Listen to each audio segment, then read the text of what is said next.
Bonjour à tous, merci d'être là et merci à EC 2027 qui nous réunit aujourd'hui autour du sujet justement comment aider les acheteurs publics à intégrer des achats circulaires dans leur politique d'achat.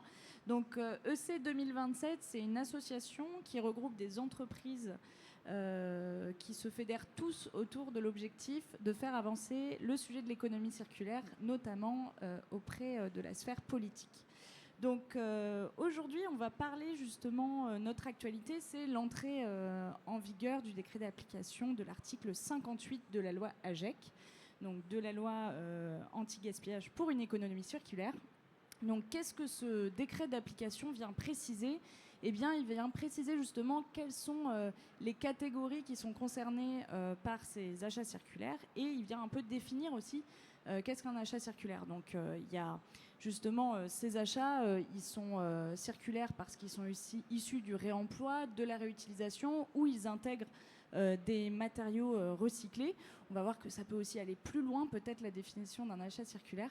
Mais aujourd'hui, déjà, ce décret fixe des pourcentages progressifs en fonction des années, justement pour intégrer ces achats sur énormément de catégories. Donc ça va des textiles pour les services techniques, les jouets dans les crèches, l'électroménager pour les cantines scolaires par exemple, mais aussi le mobilier pour meubler les salles de classe.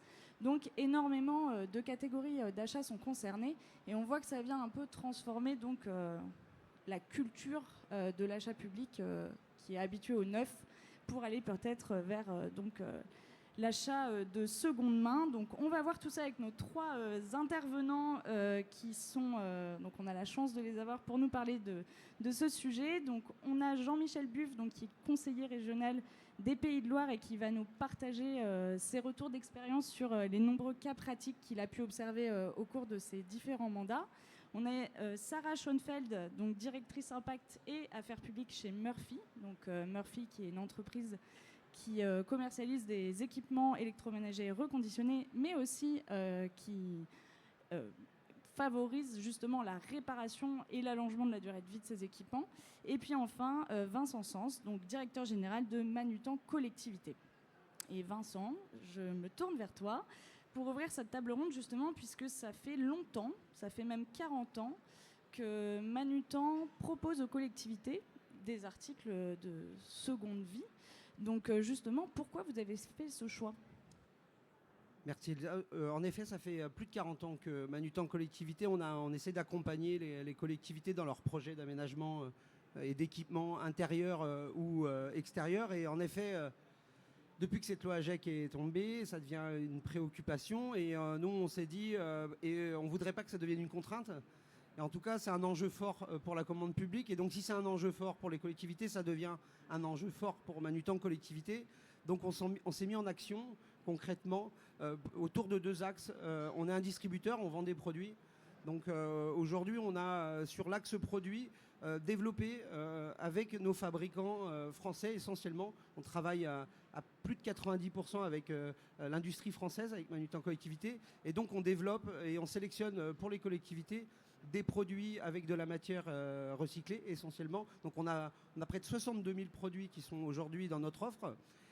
Et puis tout récemment, on a également inauguré donc, une boutique de seconde vie qui fait l'objet donc de vendre des produits de réemploi, issus du réemploi, avec l'organisation de collecte d'anciens matériels et le traitement dans un centre logistique adapté pour justement redonner une seconde vie à ces produits. Et tout l'enjeu pour nous, distributeurs, il est de pouvoir redonner accès à ces produits très facilement pour un client et qu'il puisse commander ces produits-là au même temps de la même façon qu'il commande un produit neuf et qu'il vive entre guillemets la même expérience achat.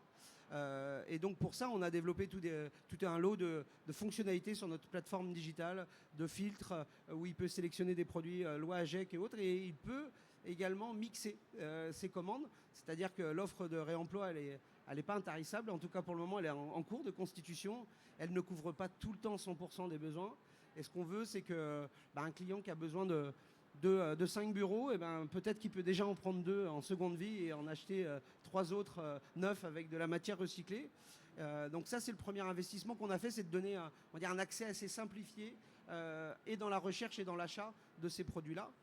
Et puis ensuite, le second axe qu'on a un peu investi en tant que distributeur, c'est qu'on s'est rendu compte que la donnée, la data, était vraiment essentielle pour pouvoir construire et piloter une politique d'achat. Donc aujourd'hui, nous, toutes les données de consommation de nos clients, j'ai envie de dire, ce ne sont pas nos données, ce sont les leurs. Donc on a mis en place un rapport d'activité et un rapport de consommation, en fait, qui permet, et qu'on fournit aux clients chaque année, qui permet de pouvoir analyser les achats de nos clients selon différents axes écologiques, sur l'origine de fabrication, mais également tous les produits qui sont éligibles à la loi AGEC. Et on va jusqu'à simplifier la démarche de déclaration. Et chaque mois de janvier, enfin en début d'année, on envoie le déclaratif à nos clients pour les aider à faire leur déclaratif de produits. Super, donc vous facilitez vraiment le parcours client. C'est ça, on est facilitateur. L'offre de seconde main soit aussi un choix aussi évident que celui du neuf, quelque part. On va même jusqu'à, en effet, proposer des alternatives pour que, quand un client a sélectionné un produit, on va dire neuf, eh bien qu'on lui soumette qu'on a l'équivalence en produit d'occasion qui est accessoirement 30% moins cher. J'entends que vous avez ce nouveau hub donc, de réemploi qui est situé en France. Alors la question qu'on peut se poser, c'est est-ce que c'est moins cher d'acheter quand même du reconditionné, même s'il est fait en France? En tout cas, ça doit être moins cher. Et donc c'est vrai que ce hub a été ouvert au Bourget, dans une zone où l'emploi était compliqué également, parce que l'impact social de l'économie circulaire, elle doit bien être là, sociétale de l'économie circulaire. Et on essaye de faire en sorte d'avoir un impact assez positif aussi sur tout ce que ça enclenche comme conséquence. Et oui, aujourd'hui, on pense qu'il faut que la seconde vie soit moins chère pour pouvoir associer économie, qui est un enjeu fort pour les collectivités de réaliser des économies. Et c'est en ce moment le sujet d'actualité, de faire des économies tout en associant économie et écologie, quoi. Très bien, donc bel exemple de Manutan collectivité qui est quand même investi sur le sujet depuis plus de 40 ans. Donc on voit qu'il y a déjà une offre. Il y a d'ailleurs sur le salon une place de l'économie circulaire qui regroupe différents acteurs de cet écosystème. Donc on a Murphy, on a Manutan collectivité, on a Vesto, on a Enea Solutions. Donc l'offre est là, l'écosystème existe, c'est structuré. Peut-être qu'il y a un déficit d'information aujourd'hui des acheteurs publics de cet écosystème, justement. Et donc, vous, Jean-Michel, qui avez dans vos différents mandats pu expérimenter des projets et justement opérationnaliser ces achats circulaires, est-ce que vous pouvez nous partager ces bonnes pratiques et quelques conseils peut-être pour travailler avec cet écosystème? Oui, bonjour à toutes et à tous. De fait de ces différents mandats, puisque je suis maire, je suis vice-président d'une communauté de communes, je suis conseiller régional des Pays de la Loire, je suis président d'un syndicat de traitement des déchets aussi, et je suis président du Conseil national de l'économie circulaire. Donc ces visions, elles vont de la plus petite strate jusqu'au national, et de fait, ça permet d'avoir une vision un peu plus claire de ce qui se passe aujourd'hui en matière d'achat responsable. Et en fait, il faut déjà, dès le départ, dissocier deux typologies d'acheteurs publics.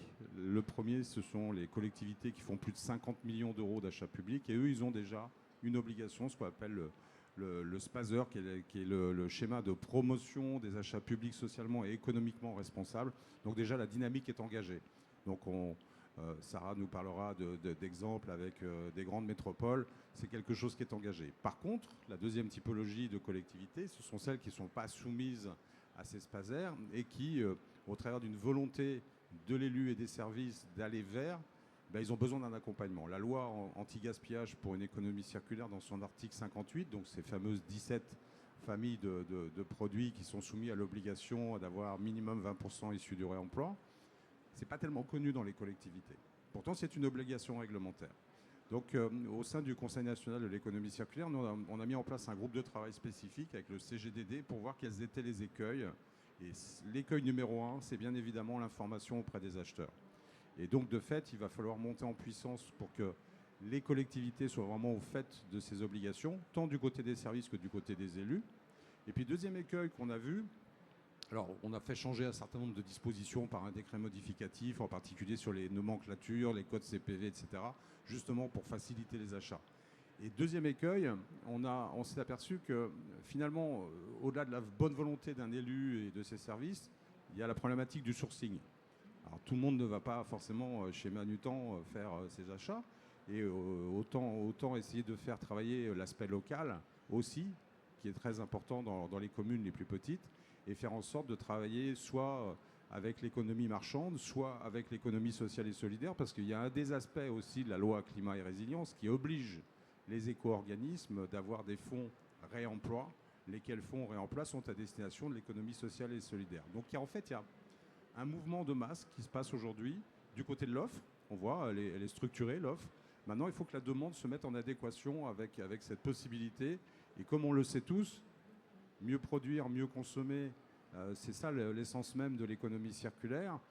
On le voit, et je pourrais vous donner un exemple très concret. Alors là, on va sortir de l'article 58, puisque c'est vraiment une volonté portée par les élus. J'ai fait, il y a 3 ans de ça, le vœu d'avoir une nouvelle recyclerie qui fait 600 mètres carrés. Laquelle recyclerie? J'ai demandé à ce que... Alors, ne vous bloquez pas sur le chiffre parce qu'il n'est pas atteignable, très difficilement atteignable. J'ai demandé à ce que cette recyclerie soit construite avec 100% de matériaux issus du réemploi. J'ai rajouté une contrainte supplémentaire issue des chantiers de déconstruction locaux. Bon, vous imaginez que quand vous présentez ça à vos services, ils vous disent c'est pas possible, ça n'existe pas, etc.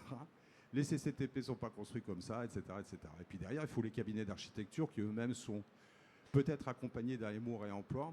Et en fait, ce que je voulais vous dire au travers de ça, on va inaugurer en 2025 la recyclerie. On va dépasser les 40%, déjà, c'est important. Au travers de ces 40%, on réalise 15% d'économie par rapport au prix du neuf. Et puis le plus beau dans tout ça, c'est quand on fera le bilan carbone de la totalité du bâtiment. Je n'ose imaginer le chiffre qui va être phénoménal. Mais vous voyez, le sujet qu'il faut d'abord porter au niveau des collectivités, c'est une impulsion politique, vraiment une volonté, mais elle doit s'accompagner un petit peu de méthodologie. Donc d'avoir un guide d'achat en particulier, de travailler ce guide d'achat avec les services, avec les élus, pour faire en sorte qu'on ne se pose plus la question de, je le dis en anglais, du business as usual, hein, on est habitué à faire, on va faire comme ça. Non, il faut changer le mode de voir les choses et de se dire, plutôt que d'acheter du neuf, je vois de quelle manière je peux, sur un téléphone, sur une table, une chaise, etc., peu importe, avoir cette capacité à acheter des produits issus du réemploi et idéalement dans un écosystème local qui permette de dire, et en plus, on a cette visibilité de faire travailler des acteurs locaux. Merci Jean-Michel. Est-ce que vous avez des conseils pratiques sur comment on rédige un marché pour faciliter l'accès justement à ces acteurs? Alors encore une fois, là aussi, on a des seuils. Si on est en deçà de 40 000 €, on n'a pas besoin de monter un marché spécifique. Ouais. On fait faire des devis. Et là, on est vraiment sur du sur-mesure. C'est-à-dire que vraiment, au-delà de 40 000 €, effectivement, on rentre dans ce qu'on appelle les CCTP, hein, qui a des clauses techniques particulières, où il faut vraiment avoir quelque chose qui soit en conformité, parce qu'il y a toujours l'aspect réglementaire qui est important dans les marchés, et qu'on soit en conformité sur tous les points. On achète une machine à laver, par exemple, reconditionnée pour du réemploi. Elle doit, dans l'absolu, avoir les mêmes normes de garantie qu'un produit neuf. Parce que ça engage derrière d'autres problématiques sur les pannes, etc. Et il faut avoir cette possibilité. Donc ça doit s'inscrire. Les montages, en fait, les acheteurs sont bien habitués à faire ces montages-là. Simplement, c'est le fait de penser à aller vers le réemploi. C'est ça la clé du succès de la mise en œuvre du réemploi sur les territoires. Merci Jean-Michel. Peut-être que Sarah, tu voudras nous dire aussi comment Murphy, vous avez peut-être répondu d'une certaine manière ou pas à certains marchés sur ces marchés de reconditionnement et de reconditionnement sur l'équipement électroménager. Mais on voit bien que l'article 58, il met l'accent sur une certaine définition de l'achat circulaire, donc un achat après avoir fait une première vie quelque part. On peut aussi élargir cette définition de l'achat circulaire et dézoomer sur justement comment on fait pour s'occuper de cette première vie et comment allonger en fait la durée de cette première vie. Je crois que c'est un petit peu votre combat chez Murphy, justement, comment on fait pour s'attaquer au sujet de la réparation et donc de faire avec le déjà là, quoi. Merci beaucoup.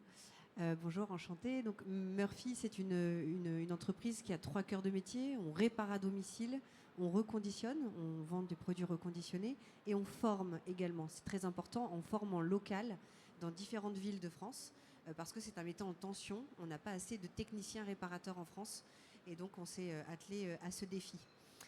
Sur le sujet de la commande publique, j'aurais beaucoup de choses j'abonde de ce que dit Jean-Michel et j'aurais aussi des choses complémentaires à ajouter sur un peu des bons tips pour pouvoir rédiger des cahiers des charges qui permettent aux entreprises locales et circulaires de répondre. Mais aujourd'hui, nous, on s'attaque en fait à ce gros pan impensé de Murphy qui est la commande publique. On est une boîte essentiellement B2C par ADN depuis son histoire. Et aujourd'hui, on est assez content parce qu'on a répondu à 2 marchés publics. Les 2, on les a obtenus, et pas des moindres. On a obtenu le marché du Grand Lyon, où on les aide à réparer et on les aide à s'équiper en machines reconditionnées. Et là, récemment, le marché de la ville de Paris, uniquement sur de la réparation, pour aider à réparer leurs gros électroménagers des 648 écoles primaires de la ville de Paris. Donc moi, aujourd'hui, s'il y a un message que vous devez retenir en sortant de cette conférence, c'est que certes, la loi, vous avez une obligation réglementaire d'acheter des produits issus du réemploi, donc des produits qui ont une seconde vie, mais peut-être avant de penser à cette seconde vie, comme tu le disais très justement Elsa, il s'agit aussi de prolonger la première vie. Et donc, c'est quelque chose qui n'est pas un réflexe qui n'est pas encore automatisé dans la commande publique et chez les acheteurs, de passer des marchés publics de la réparation. Nous, en tout cas, on est en capacité de répondre à ça. Je suis certaine que sur vos territoires, il y a plein d'artisans réparateurs qui ont leur propre société, qui seront en capacité de répondre à ce besoin-là. Et si en plus, j'enfonce le clou, parce que la pédagogie, c'est la répétition, mais si vous êtes au-dessous de 40 000 €, vous pouvez le faire juste en mettant en compétition 3 devis. Je suis certaine que vous aurez des offres locales pour répondre à ça. Voilà, donc la réparation pour tout type de produits, pas que sur l'électroménager, sur le mobilier, sur le textile, pensez à ça. Peut-être sur les compléments de recommandations quand vous êtes assujetti au marché public. Si vous voulez favoriser les réponses d'offres d'entreprises circulaires, allotissez. Allotissez, allotissez, allotissez. Faites des lots spécifiques pour les produits neufs, des lots spécifiques pour les produits reconditionnés, parce que c'est très rare qu'une entreprise soit capable de répondre à la fois sur du neuf et sur du reconditionné. Séparez également les différents types de produits. Ne mélangez pas tous les produits électriques et électroniques, parce qu'aujourd'hui l'offre n'est pas assez développée pour qu'il y ait des personnes qui puissent vous répondre sur de l'IT et sur des produits bruns, télévision, etc., et sur du produit blanc comme le gros électroménager.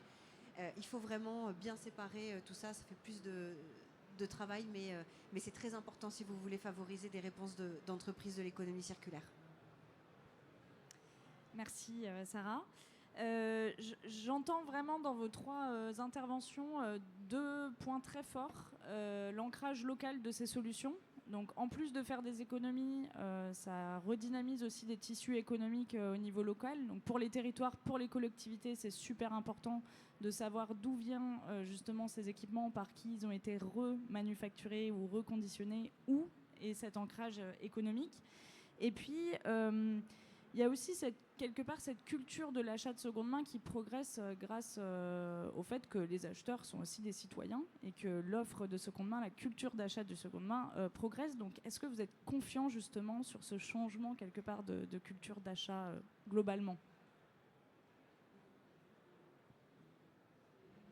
Il y a des freins culturels quand même à lever. Le principal étant, je ne vais pas avoir 100 fois le même produit. Il faut bien se mettre dans la tête qu'on va pouvoir avoir des produits extrêmement qualitatifs, assurés, garantis 2 ans exactement comme le neuf, qui vont permettre de décarboner. Juste des ordres de grandeur, à chaque fois que vous allongez la durée de vie d'un produit, en fonction du produit, c'est entre 30 et 50% de l'empreinte carbone qui baisse. Donc c'est vraiment pas du tout anecdotique quand on est dans une logique de transition écologique et de décarbonation.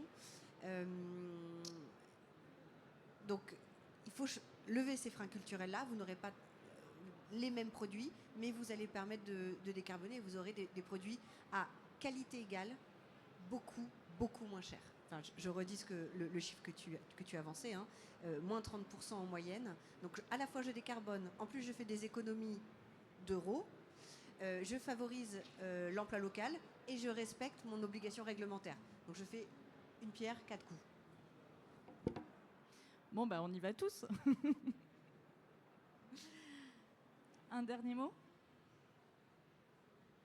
Je voulais juste rappeler en effet que je pense que de surveiller l'empreinte territoriale, c'est en tout cas nous on est au contact de nos clients. Un des points que je voulais voir, c'est que de surveiller, nous on est très conscients de l'aspect local. On a un distributeur national, mais on ne fait pas fi de l'importance que ça peut avoir de faire travailler les entreprises de l'économie sociale et solidaire en territoire, en local. Donc nous on a depuis maintenant 3 ans un rapport qui tourne, qui nous permet de pouvoir surveiller notre impact territorial sur l'aspect de l'emploi, sur l'aspect économique et sur l'aspect de la fiscalité, un peu partout dans les territoires, et on le descend à une granularité jusqu'au département.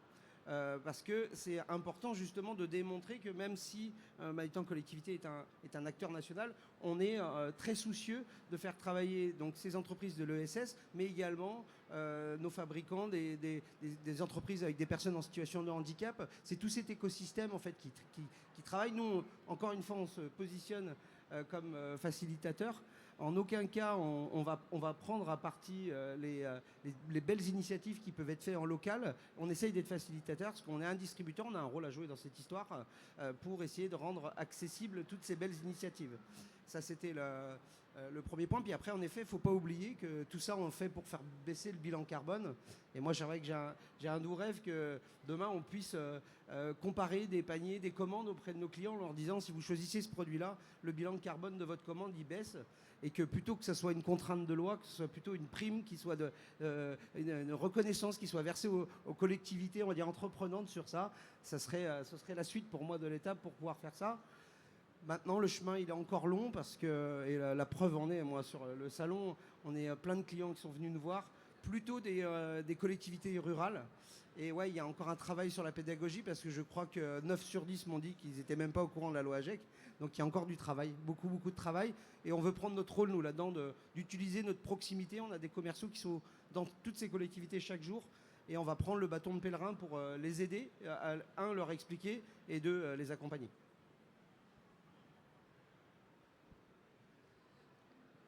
Je ne vais pas reprendre tout ce que tu as dit, bien évidemment, mais il faut avoir à l'esprit que quand on parle d'économie circulaire, on a beaucoup de difficultés avec nos interlocuteurs à expliquer ce que c'est. Moi, je donne toujours des clés très simples, mais vraiment le plus simple possible. Mieux produire, mieux consommer, mieux mobiliser les acteurs. Ça, c'est un sujet extrêmement important. Et, in fine, mieux gérer nos déchets. Le tout pour préserver nos ressources, en créant de la valeur ajoutée, en générant de l'emploi, et en développant les filières innovantes. Ça, c'est l'économie circulaire. Et l'achat public, en France, c'est 90 milliards d'euros tous les ans. Donc vous imaginez le levier phénoménal que ça peut avoir en matière d'achat circulaire. Et donc c'est tout le sens même de la loi AGEC qui a été promulguée par rapport à cet aspect de l'article 58, mais il y en a d'autres autour qui viennent aussi conforter l'achat public d'une manière ou d'une autre. Et donc de fait, aujourd'hui, il faut simplement se poser.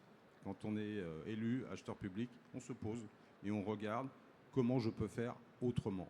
Et on a un complément par rapport à ça. Il va falloir que les metteurs en marché, donc ceux qui produisent tous ces biens de consommation, soient avec 3 critères essentiels. Tu l'as évoqué un petit peu.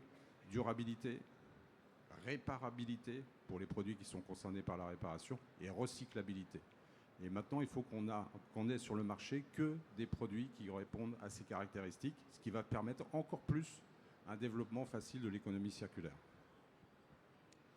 Merci à tous pour tous ces bons conseils et ces retours d'expérience inspirants qui montrent que tout ça est déjà là, déjà à l'œuvre, et qu'il y a une offre structurée, et maintenant il faut lui donner de l'écho et une belle caisse de résonance. Donc merci à à tous d'avoir été présents et à la place de l'économie circulaire qui a été présente au Salon des maires cette année, qui le sera, j'imagine, encore plus grande l'année prochaine avec de nouveaux acteurs qui viendront justement présenter leurs solutions. Et puis voilà, on se dit rendez-vous l'année prochaine.